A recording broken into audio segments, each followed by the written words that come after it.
Hi, I'm Gail and welcome back to Low Carb Recipe Ideas. Today we're going to make a meatloaf. This is actually a recipe that I grew up with. We're using different ingredients. It's a little bit higher than what other low carb meatloaves could be, but it's still really good and it's a nice change. So let's get started. I have just under 3 pounds of lean ground beef and I'm going to put it in my mixing bowl. And make sure you wash your hands thoroughly before you start handling this. And I find it so much easier just to use my hand to mix everything with the hamburger, with the ground beef. So that's up to you what you want to do, but I usually just use my hands because it's so much easier to mix. So this is a little different. We're going to use a can of Campbell's tomato soup. Put that in there.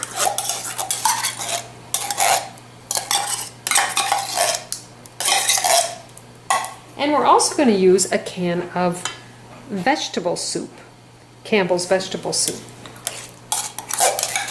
I grew up with this recipe. We really enjoyed having it. I loved it when I was a kid and I still love it today.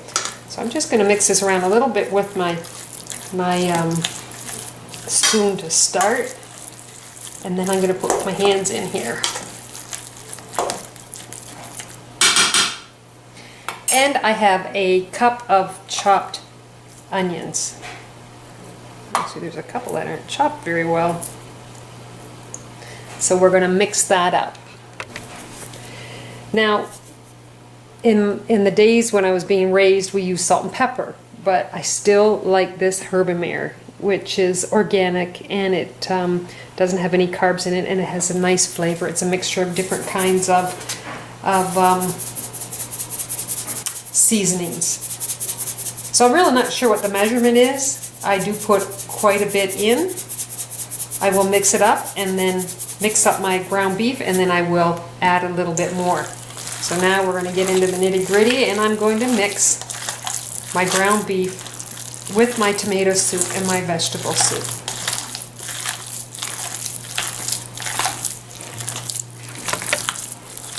I'm going to add a little more of my Herbamare seasoning, because there's almost 3 pounds in here. It's quite a bit of meatloaf that I'm making. You don't have to make this much, but what I like doing is making a lot and then I freeze it for another rainy or snowy day that I'm late getting home or just don't feel like doing much for cooking, and I can just pull it out of the freezer. Now since I've got everything mixed, I'm taking a scoop of half a cup, and I'm just going to plop them into a muffin tin. And I did spray my muffin tin because some of mine are Teflon and some of them aren't Teflon. And I actually have a church potluck to go to, so I'm just going to do them all individually. It makes it so much easier, and then everybody gets a half a cup of meatloaf, which is so much easier. And I actually like doing this, and I put it in the freezer also, so I can take it out on a day that I really don't feel like doing any cooking.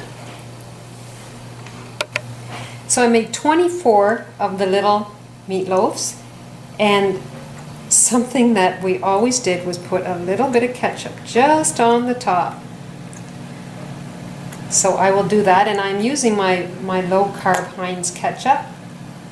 The carb count is way better, and you're not putting very much on. You don't even have to do this, but I'll continue with that. My last one. Okay, so we're going to put the oven on at 375, and we are going to cook them in the oven, and I'll be back with you once I've got them done. So my mini meatloaves have been in the oven for 30 minutes, and there's a bit of grease from the lean ground beef. So I'm just draining a little bit, and I've got my plate just in case it decides to fall out on me. But I would just like to eliminate some of the grease that you have with the ground beef.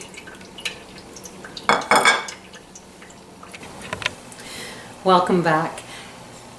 Here are our little mini meatloaves. They almost look like large meatballs. Now you can put them in a Pyrex dish also and make it like a meatloaf. You will find, because I don't put breadcrumbs or anything like that in it, that they do fall apart easily, so you're going to have to be careful with them. But if you drain the fat off, that also helps. And if you let them cool down a little bit, that also helps. So here's to my growing up meatloaf, low carb, and I hope you give it a try. You take care. Great flavor. You take care, and I'll see you in the next video. Bye now.